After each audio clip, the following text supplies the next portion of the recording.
Assalamualaikum warahmatullahi wabarakatuh. Halo semuanya, perkenalkan saya Ainur Widyastuti Hairunisa dengan NIM C240 1211021 dari kelompok 5 Praktikum Biologi Perikanan.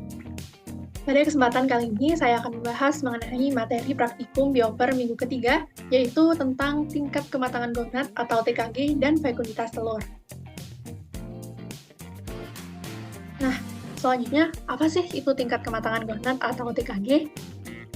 Nah, TKG sendiri itu adalah tahap tertentu perkembangan gonad sebelum dan sesudah ikan memijah, menurut Effendi 1979. Nah, berikutnya, apa aja sih cara yang digunakan untuk menentukan tingkat kematangan gonad? Nah, di sini ada dua cara, yaitu secara morfologis dan juga secara histologis. Secara morfologi sendiri merupakan pengamatan yang dilakukan berdasarkan ukuran gonad yang diamati secara visual. Nah, sedangkan secara histologis ini merupakan pengamatan dengan cara mengamati perkembangan gonad melalui fase perkembangan sel dari gonad tersebut. Berikutnya, di sini ada faktor yang sangat mempengaruhi saat pertama kali ikan matang gonad. Nah, ada dua faktor. Yang pertama ada faktor internal dan juga faktor eksternal. Nah, faktor internalnya sendiri itu terdiri dari ada perbedaan spesies, ada umur, ada ukuran, dan sifat fisiologis individu. Sedangkan faktor eksternal sendiri itu ada suhu, arus, makanan, dan kualitas lingkungan perairan.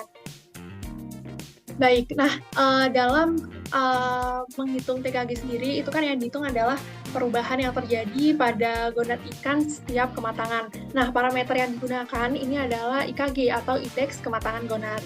Nah, IKG sendiri ini merupakan nilai dalam persen sebagai hasil perbandingan berat gonad dengan berat tubuh ikan.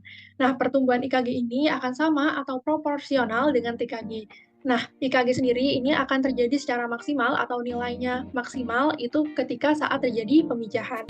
Nah, untuk mengetahui besar IKG dapat digunakan persamaan IKG sama dengan BG per BT kali 1%. Nah, untuk BG sendiri ini merupakan berat gonad total, untuk BT sendiri merupakan berat total tubuh ikan. Berikutnya, kita akan bahas tentang fekunditas telur. Apa sih fekunditas telur? Nah, fekunditas telur ini dibagi menjadi tiga, yaitu ada fekunditas mutlak, fekunditas nisbi, dan juga fekunditas total. Nah, fekunditas mutlak adalah jumlah telur masak sebelum dikeluarkan pada saat ikan memijah. Selanjutnya ada fekunditas nisbi. Fekunditas nisbi ini merupakan jumlah telur per satuan berat atau panjang. Dan yang terakhir ada fekunditas total. Nah, fekunditas total adalah telur keseluruhan yang dihasilkan ikan selama hidupnya mulai dari produksi pertama kali sampai dengan terakhir. Nah, dalam praktikum ini kita menggunakan 13 alat dan bahan. Berikutnya ada prosedur kerja. Dalam praktikum fekunditas ini kita ada 3 prosedur kerja, 3 metode yang bisa digunakan. Ada metode gravimetri, ada metode volumetri, dan juga ada gabungan. Baik, kita akan bahas satu persatu mengenai metode atau prosedur kerja dari untuk mengukur fekunditas. Nah, yang pertama ada metode gravimetri. Nah, prosedurnya sendiri ini kurang lebih garis besarnya gravimetri ini menggunakan bobot. Nah, untuk prosedurnya sendiri yang pertama adalah menimbang berat gonad total atau gram, terus mengambil sebanyak 3 bagian contoh. Nah, di sini kita mengambil 3 bagian yaitu bagian anterior, bagian posterior, dan juga bagian middle. Nah, kemudian setelah mengambil 3, kita letakkan pada cawan Petri masing-masing, kemudian kita menimbang gonad contoh. Nah, kita menimbang dari masing-masing bagian tersebut.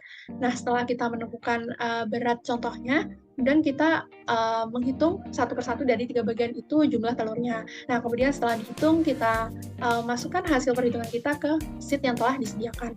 Nah, untuk analisis data sendiri yang digunakan dalam metode gravimetri yaitu fekunditas sama dengan jumlah gonad total dibagi jumlah gonad contoh dikali jumlah telur total. Nah, berikutnya kita akan masuk ke metode selanjutnya, yaitu metode volumetri. Nah, kalau gravimetri tadi menggunakan bobot atau timbangan, berbeda dengan volumetri ini kita menggunakan volume. Nah, jadi ketika kita menggunakan volume, maka kita akan menggunakan gelas ukur. Nah, untuk prosedurnya sendiri, yang pertama ada mengukur volumenya dengan memasukkan ke dalam gelas ukur. Nah, dalam praktikum kemarin, kebetulan saya sendiri juga mendapat metode volumetri. Jadi kita masukkan ya air sebanyak 4 mili ke dalam gelas ukur, kemudian kita masukkan gonad yang masih utuh yang belum kita bagi. Nah, dari selisih antara 4, misal nih, kan volume awalnya 4, nah kemudian kita masukkan gonad dan jadi 4,3. Jadi berat awalnya adalah 0,3, selisih dari volume volume akhir dikurangi volume awal. Nah, kemudian kita mengambil sebagian gonad contoh. Sama seperti gravimetri tadi, kita mengambil 3 bagian, yaitu posterior, anterior, dan juga middle. Nah, kemudian kita mengukur kembali gonad contoh. Setelah itu kita menghitung jumlah telur satu persatu dari 3 contoh tersebut. Nah, dalam praktikum kemarin, untuk bobot gonad contoh itu bisa 0,05 ataupun 0,1.